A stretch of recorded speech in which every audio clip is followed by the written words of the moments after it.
Hello Pisces, Sun, Moon, Rising and Venus signs. Kamusta kayo? Sana ba'y nasa mabuti kayong kalagayan. Welcome back po sa Star Tarot. At kung bago kayo rito, welcome din po kayo. Please subscribe, like, share my videos, and leave me a comment po kung naka-resonate kayo. Thank you. So Pisces, this is timeless. Kung kailan po ninyo ito mapanood, that's when the messages are meant for you to hear. And your first message po ninyo is 5 of Pentacles.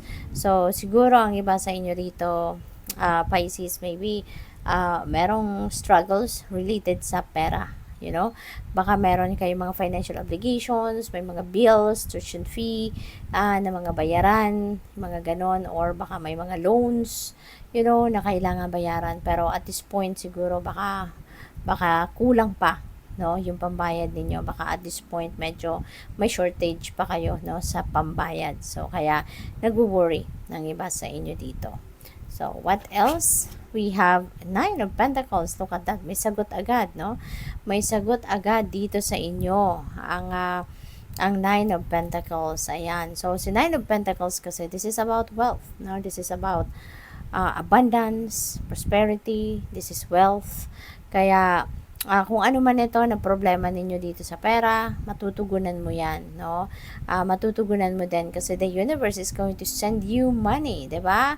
Meron kang abundance and prosperity coming your way. So, ibig sabihin dito na magkakaroon ka ng kasaganaan sa pera, you will have prosperity, you will have financial freedom and comfort. Kaya kung ano man dito yung mga pwedeng obligasyon ninyo, pangkaperahan, yan ay pwede ninyong matugunan, no?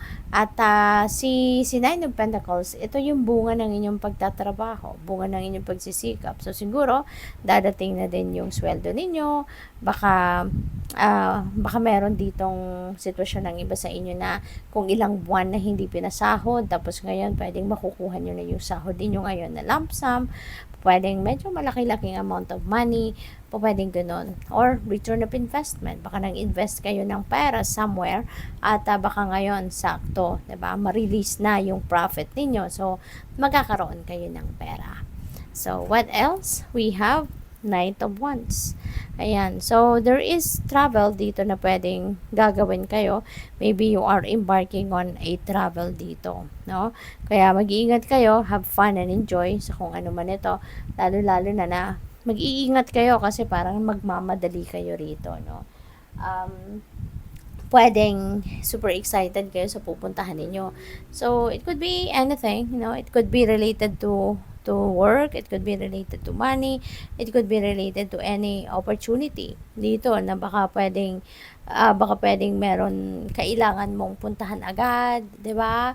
Kailangan mong silipin agad, tingnan agad, no, kung ano man ang opportunity na to. Kaya kayo ay maaaring magmamadali. So, tignan natin kung ano pa ang mga mensahe sa inyo.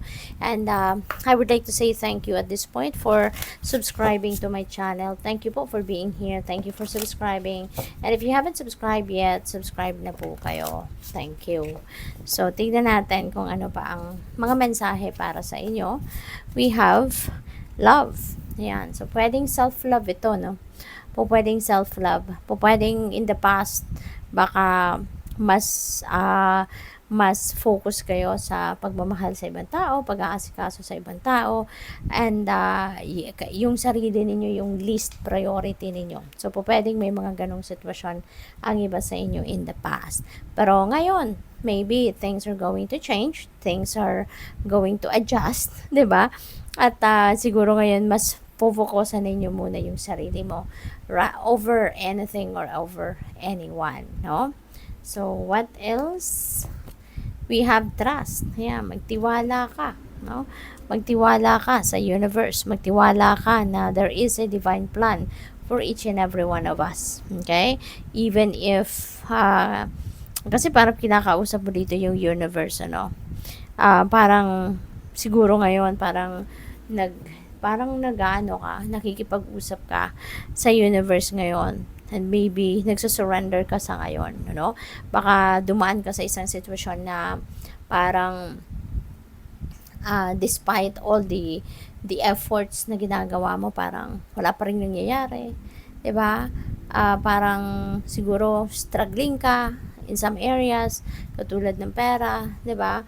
Maybe, may mga ganon, no? Yung parang parang low vibe ka siguro at this point kasi nga baka yung mga sitwasyon ninyo sa buhay sa ngayon is not favorable for you. So, pwedeng hindi favorable sa iyo mga pangyayari, kaya medyo low vibe kayo. So, may tendency na ganon ang sitwasyon ng iba. But, yun nga, no, you are going to just trust the universe, no? Siguro you are just going to to surrender everything, no? At pagtitiwala ka na lang na kung ano man ang mga nangyayari sa buhay ninyo sa ngayon, sa paligid ninyo, that is what's meant to happen, no? At siguro titiwala ka na everything is divine will, no? Kaya parang nagkakiusap ka ngayon sa universe and nagsusurrender ka, no? Inaalay mo na lang ang lahat. Baka sinasabi mo ngayon sa Panginoon na kayo na pong bahala sa akin, no? So, we have reconciliation. Ayan, merong pagbabate, merong mending dito, no? May reconciliation kung sino man dito yung nakaalitan mo, kung sino man dito yung nakagalit mo in the past. So, sa ngayon, you are going to be patching up kung ano man siguro yung hindi ninyo pagkakaintindihan. At ngayon, kayo ay magbabate, kayo ay magkakayos, no? And you are giving yourself or giving yourselves another shot, diba? Yung bang susubukan ninyong ayusin muli ang inyong relasyon, anumang klaseng relasyon ito, para na hindi mawala, no, ang bawat isa sa buhay ng bawat isa. So, what else? We have breathe. Ayan, so kailangan mo munang mag-take a breather. Kailangan mo munang mag-step back sa kung ano man ang iyong pinagkakabalahan, ano man ang nagpapa-stress sa'yo. Atras ka muna ng konti dyan, and give yourself time to breathe. Kasi kailangan mo to, no? Lalo-lalo na sa mga panahon na struggling ka in any way, magandang paminsan umatras ka muna ng kahit saglit lang para maiba naman yung environment mo, maiba naman yung titignan mo, maiba naman yung makikita mo, 'di ba? It really helps na nagkakaroon tayo ng change of environment for quite some time, no? So, at pahinga, no? Kailangan mo din na ipahinga yung katawan mo, yung isip mo at the same time. We have Treasure Island. Ayan. So, dito sa Treasure Island, you are going to receive talaga abundance, no? Meron dito naghihintay sa inyo na pera, meron naghihintay sa inyo rito na financial blessing, no? May makukuha talaga kayong financial blessing dito. Pwedeng merong bagong money path or bagong income stream dito na madidiscover kayo na siyang maghahatid sa inyo ng more abundance and more prosperity. So, final message ninyo, all that glitters, okay? So, hindi lahat ng makinang ay gold, hindi lahat ng makinang ay diamante, hindi lahat ng makinang ay talagang precious, no? Hindi lahat ng makinang ay talagang totoong valuable, okay? Kaya kailangan ninyong silipin pa rin, examinin pa rin, tignan nyo pa rin, i-assess nyo pa rin, no? At wag lang kayong magtitiwala, no, sa kung ano lang yung nakikita ng inyong naked eye. Okay? Kasi hindi lahat ng nakikita mo ay yun na yun. No? There is something underneath that na kailangan mong kilalanin, kailangan mo diskubrihin, kailangan mong tignan. Alright? So, do not be deceived by appearances. Alright? So, good luck po. Thank you for watching. Love and light. Namaste.